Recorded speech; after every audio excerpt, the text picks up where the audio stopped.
अरे नजरिए के अरे पता होई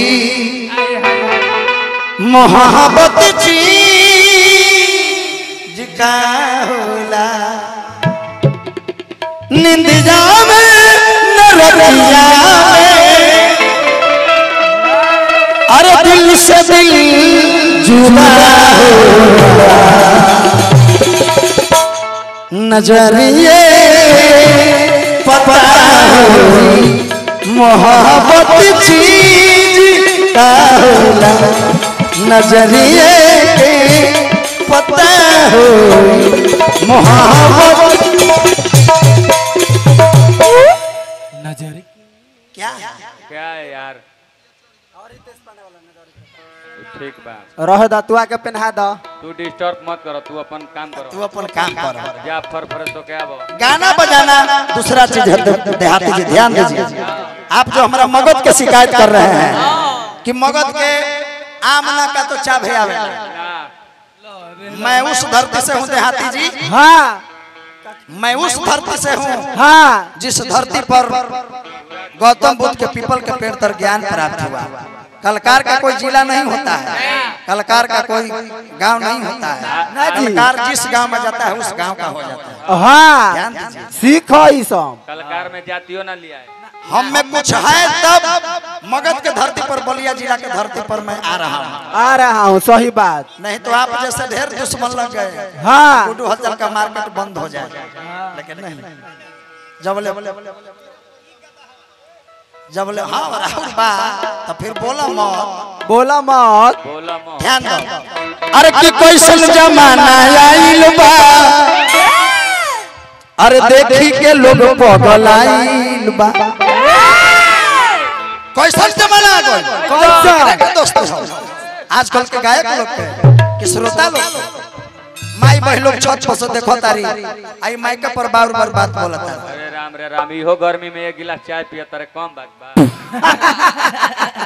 अरे कि कैसन जमाना आइल बा हाथे हाथे मोबाइल बा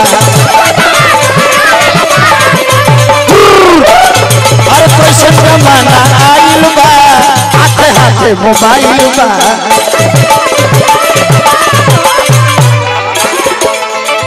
नई की पुतहिया बनावत गजबे रील बा अरे बाप एक दिन देहाती बहू के देखो आय हाय हाय हाय अब न खोद के चल जा जिया जिया ए लौंडा खोइबो की आटा लेबो काहे आटा काहे देबो गर्मी हो गर्मी में मैदा दे दो फायदा करी आटा काहे के देबो कड़हिए दे दो ना काहे हमर बेलनवा ना लेबो कबे के यही आजकल के गीत संगीत हो गए आये देखी ना चाय पिए तर तो बुझा तर के जीताराम मांझी पिए तर देख जाय दा हमरे क्षेत्र से जीतल हवानु 1 लाख वोट से प्लस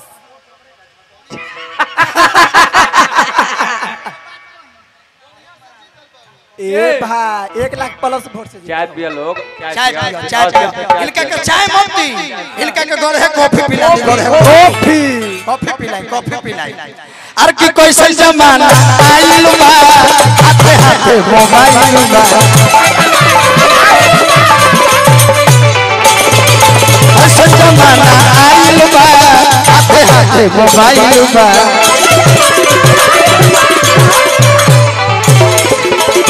नई की पुतहिया बनावत गजबे रील बा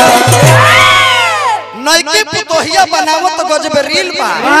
तो कैसे कहीं भैया भोजपुरी असली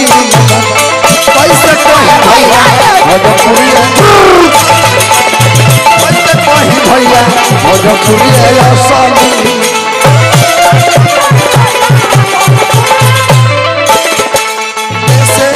लगेली चॉकलेटी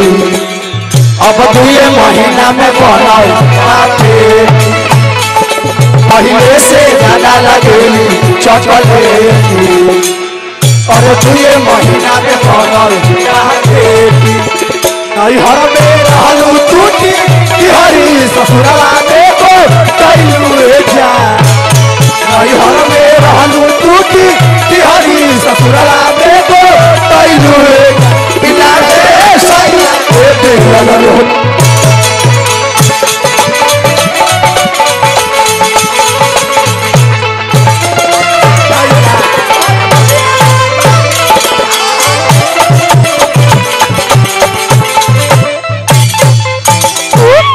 हजारों हजार रुपया का पुरस्कार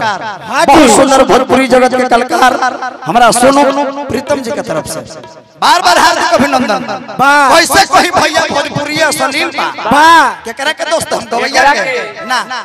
ना न गवैया के दोस्त न सुनवैया के दोस्त। हाँ जी और के हो गावे ढोली के हो गावे चोली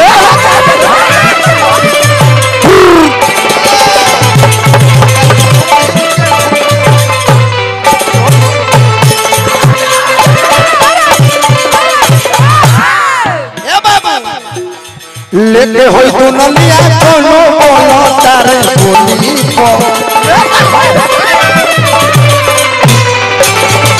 लेले होई तू नलिया कोनो तारे चोली को अब भाई चुटकुला कहतर बैठा बैठा ए बैठो बैठा बैठ बैठा गधा बैठा बैठा बैठा ना बैठबो हम अपना जान जवाब ले ला हनो बैठा कहतर के तहार कुंवर जी बाप से कल दुगला कुंवर जी में तू मिल जाइबो मिल जावा जिंदगी में मिल जाइबो आ मैं कुंवरे जी के चुटकुला कहता रह हाँ और जब चुटकुलवा कहला से हम मारे वाला वो कुंवरे जी के चुटकुला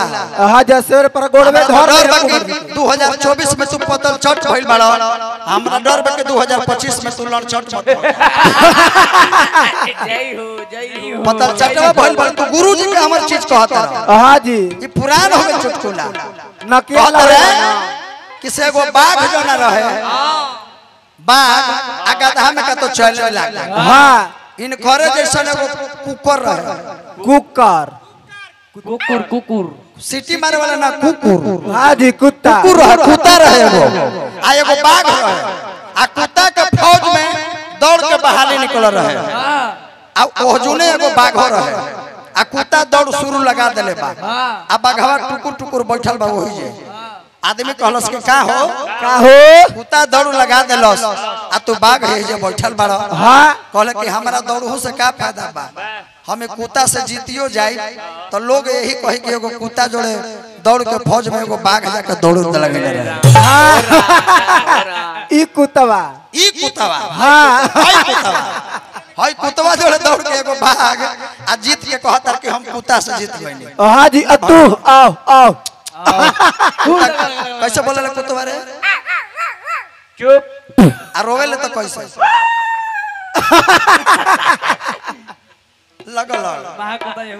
कलाकार देखो चिन्ह अब तू अपना मन के तू बनता रह ना ध्यान दो अरे की कही कही पगलाइल बा बुदू हलचल अरे कही कही पगलाइल बा बुदू हलचल आइल बा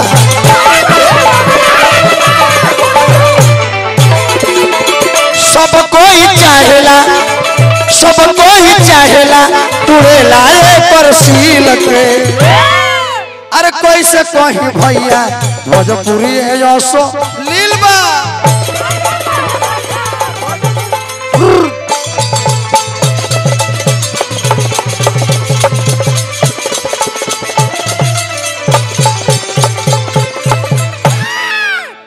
टिंकू बाबू अब बाबू हमर